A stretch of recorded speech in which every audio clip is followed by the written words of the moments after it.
अगर हार कर जीतने वाले को बाजीगर कहते हैं तो जीत कर हारने वाले को आप टीम इंडिया कह सकते हैं, वरना कौन हारता है उस स्थिति से। मतलब जीता जिताया मैच इंडिया ने मानो अंग्रेजों के पास जाकर गिफ्ट कर दिया। 10 कैचेस ड्रॉप। आपके दोनों प्राइम बॉलर जो सबसे ज्यादा एक्सपीरियंस हैं वो दूसरी पारी में एक विकेट नहीं निकाल पाते, और जो विकेट निकालते हैं वो ऐसा लगता है कि वनडे मैच खेले थे। कोई 6.5 इकॉनमी से पिट रहा था, कोई 5.5 इकॉनमी से। जायसवाल साहब मानो गेंद पकड़ना भूल गए हैं, और शुभमन गिल, उनकी कैप्टेंसी अब गंभीर सवालों में है। सवाल वैसे टीम इंडिया के सिलेक्शन को लेकर भी है, सवाल टीम इंडिया की परफॉर्मेंस को लेकर भी है, सवाल इंडिया की बैटिंग को लेकर भी है। और अब सवाल उठेंगे इसलिए क्योंकि जीता जिताया मैच, बना बनाया मैच आपने गिफ्ट कर दिया। सवाल यह भी उठेगा कि इंडिया हारी कहां पर।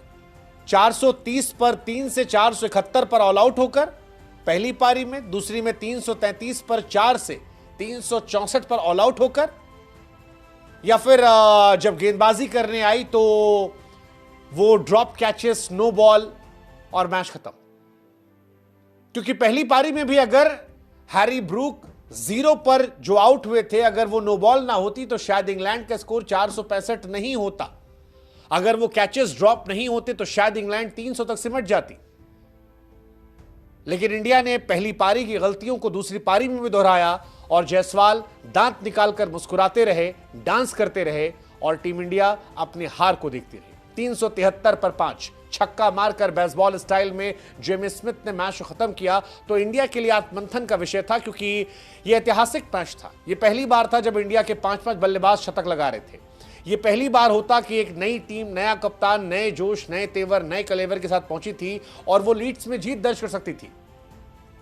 दूसरी पारी में 370 से ऊपर विरले बनते हैं। आप उंगलियों पर गिन सकते हैं कितनी बार बना है। इंग्लैंड के इतिहास में भी 1-2 एग्जांपल, एक बार शायद 2019 में बेन स्टोक्स से बनाया था।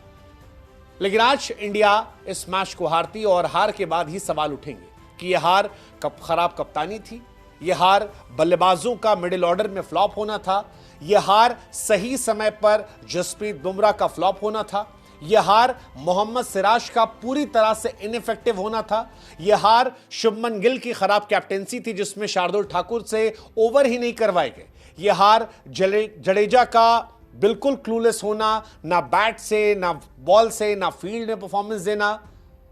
सवाल बहुत सारे हैं, लेकिन नतीजा यही है कि इंडिया पहला मैच हार गई है। गंभीर कप्तानी में इंडिया अब हार का नया दौर देख रही है। राहुल द्रविड़ अब याद आते हैं, और ऐसा लगता है कि